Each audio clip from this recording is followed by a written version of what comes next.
Chapter 18.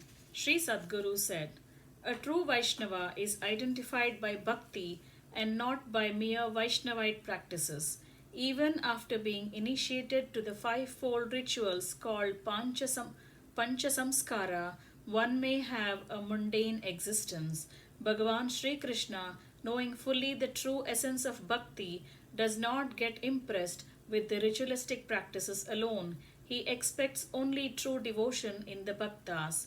What use do such exogenous practices like bathing in holy waters, chanting mantras, and performing homas have if they fail to promote devotion to Lord Hari? Who did initiate who did initiate the great Hari Bhaktas like Prahalada, Gajendra, Guha, Hanuman, and other to ritualistic samskaras? The people who specialize in the art of Tantra insist on the Vaishnavas wearing the symbols, but the Prema Bhaktas, who are true Rasikas, always bear Sri Bhagavan in their hearts. In Bengal, there was a Brahmana named Krishnadasa. He knew the core of Vedanta and has subdued all his senses. He visited many places and had a pilgrimage to all the holy tirthas and finally reached Sri Vrindavan that bears the imprints of the holy feet of Sri Radha Devi. He led a peaceful and happy life daily, reciting the Bhagavatam and worshipping Lord Krishna always, remaining in the company of the sadhus. They that committed Krishna bhakti stayed that committed Krishna Bhakta stayed near Govardhana hill, carried on Hari Bhajan, and thus enriched his bhakti to Lord Govinda. Just by his stay in Sri Vrindavan, he gained the mercy of Devi Sri Radha, who showers grace unasked for. That distinguished yogi, adorned with wisdom and renunciation, once wanted to go to Dwaraka along with some Vaishnavas. Knowing his desire to take a trip to Dwaraka, Sri Radha Devi appeared in his dream and uttered the following sweet words. Sri Radha Devi said, O Bhakta, carefully listen to my words of compassion. In all the three worlds, there is no holy place superior to Sri Vrindavan. Brahma and all other devas and Uddhava and other such Vaishnavas long to take birth in Sri Vrindavan. This Sri Vrindavan is superior to the Brahmapata, Samrajya, and even Sri Vaikunta. Sri Vaikunta is the home of the Supreme Soul. Kshirabdi, the ocean of milk, is his work spot. Sri Vrindavan is the place for his recreation and Leela, and hence his divine playground. Only in this serene Vrindavan, the unfettered divine pastimes of Sri Krishna are exhibited.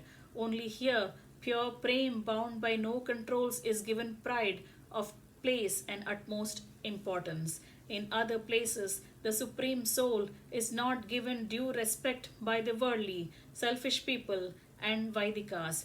Hence, he is not freely manifesting his grandeur. But those who reside in Sri Vrindavan are filled with nectar of flawless loving devotion. The residents of the Gokula carry on their duties only for the pleasure of Krishna, of Sri Krishna. Hence, O pious one, you need not go anywhere leaving this Vrindavan.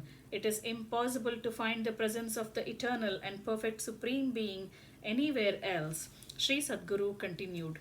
Even after listening to those words of Devi Radha, the embodiment of kindness, that Mahatma left on a pilgrimage to Dwaraka along with other yatis. He received Panchasamskara initiation and Vaishnava Diksha in Dwaraka. After visiting many holy places, he came back to Vrindavan. He came back to Sri Vrindavan.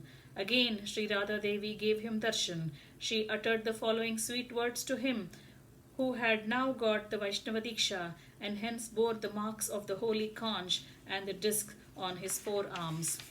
Sri Devi said, Now you are not fit to dwell in this Vrindavan. Please go back to Dwaraka, governed by Sri Krishna. Only there Sri Krishna exhibits himself as Sri Narayana with four arms, wielding the conch, the disc, the gada. There alone Sri Vrindavan is seen as a son of Sri Vasudeva.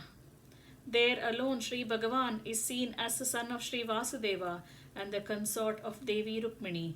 But here Sri Krishna, the perfect and the supreme being, manifests himself as the son of Sri Nanda, a child with two hands playing on the flute. On this earth, Dwaraka represents Vaikunta and Sri Vrindavan represents Gokula.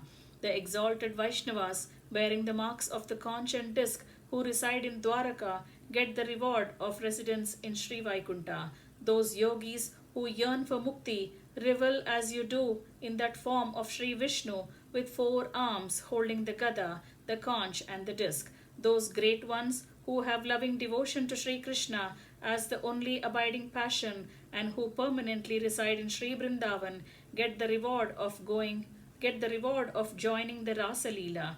But those bhaktas who reside in Sri Vrindavan are endowed with Gopi Prem, and they revel only in two-armed manifestation of Sri Vishnu, that is Sri Venugopala, the very personification of divine bliss.